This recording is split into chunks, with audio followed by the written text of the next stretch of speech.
Better Call Saul, Season 2, Episode 4, I can't do this. I can't do this. I sound way too sick. Alright, I'm gonna get one of my friends to narrate this video instead. How about Mark from The Mark Show? Let's get him to do it. Take it away, Mark. Better Call Saul, Season 2, Episode 4. It's called Gloves Off, Quickfire Review. I'm doing this for Kane. Let's go! This week's episode was pretty good, although the season so far has felt a bit like a juggling act. This feels like 2 episodes in a row now where Jimmy doesn't really get up to much, which is a bit of a pain considering as in Kane, really wants his story to move along. I haven't seen this week's episode, as a full disclosure.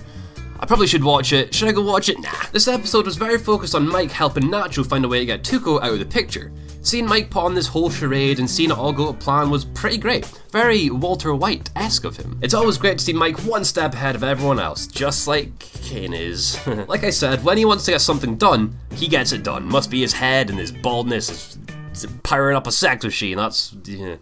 I'm gonna stop now. The episode starts out with Jimmy being berated for his commercial stunt, and right off the bat, I realised my prediction was wrong yet again. Once again, I, as in Kane, not me. He doesn't get fired, but he comes pretty close. It was a different story for Kim though, who has now been demoted to doing paperwork in a large, empty room by herself. I was as surprised as Jimmy was to find out that he and her are still a thing. But again, Jimmy's on his final warning. Jimmy's conversation with Chuck was also pretty interesting, as by this point, he's more interested in getting Kim out of trouble than apparently being on time for work.